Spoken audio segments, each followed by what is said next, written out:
Hello everyone नमस्कार। आज এটা মই মন্তব্য দিব খুজিছো আপোনালোকৰ মোৰ এই মন্তব্যটো কেনেকুৱা লাগে জনাব।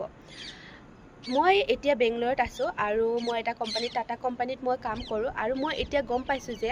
আমাৰ অসমত ইমান ল'ৰা ছোৱালী আছে তেওঁলোকে ইমান ধুনীয়াকৈ পঢ়িছে গ্ৰেজুৱেচন কৰিছে আৰু বহুত ধৰণৰ লাইনত ডিপ্লোমা কৰিছে তেওঁলোকে কিন্তু এতিয়ালৈ সংস্থাপন পোৱা নাই তেওঁলোকে আৰু চাকৰিৰ পিছত তেওঁলোকে দৌৰি আছে বা প্ৰিপাৰেচন কৰি আছে কিন্তু চাকৰি পাবলৈ সক্ষম হোৱা নাই। মোৰ মতে তেওঁলোকেও এনে ধৰণৰ বাহিৰত আহি বাহিৰৰ জগতখনৰ লগত চিনাকি হ'ব লাগে ইয়াতে কাম কৰিব লাগে অলপ সময় হ'লেও তেওঁলোকে কটাব লাগে বাহিৰৰ জগতখনত আৰু বেংগলোৰতে ইমান ধুনীয়া ধুনীয়া কোম্পানী আছে তেওঁলোকে ইয়াতো আহিব পাৰে আৰু 1 বছৰ বা 2 বছৰ এটা এক্সপিৰিয়েন্স লয় লগতে নিজৰ স্কিলটো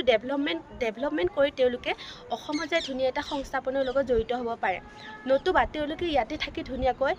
শিকিব পাৰে কিয়নো বাহিৰৰ পৰা অহা মানুহক এওঁলোকে বেছি গুৰুত্ব দিয়ে। মই যিখিনি জানিছো মাতে মোৰ ইয়াত যেহেতু মোৰ এটা টাটা কোম্পানীত আমাৰ অসমৰ ছোৱালী ইমান আছে আৰু ইয়াতে আমাক বহুত ধুনীয়াকৈ গুৰুত্ব দিয়ে তেওঁলোকে আৰু যেটো কথা আমি নাজানো 10 বাৰ শিকায় আৰু 10 বাৰ ওপৰতো সুধিলে তেওঁলোকে শিকায়। সেই কাৰণে মই ভাবো যে আপোনালোকে বাহিৰৰ জগতখনত ওলাই আহিব লাগে লগতে মানুহৰ লগত চিনাকি হ'ব লাগে কিয়নো আপোনালোকে ঘৰত বহি প্ৰিপাৰেচন কৰি আছে গম পাইছো কিন্তু এতিয়ালৈকে আপোনালোকে চাকৰি পাবলৈ সক্ষম হোৱা নাই বা সংস্থাপন এটা পোৱা নাই যাৰ কাৰণে আপুনিও টেনচনত থাকে আৰু ঘৰৰ মানুহেও টেনচনত থাকে ইমান পঢ়া শুনা কৰাৰ পিছত। সেই কাৰণে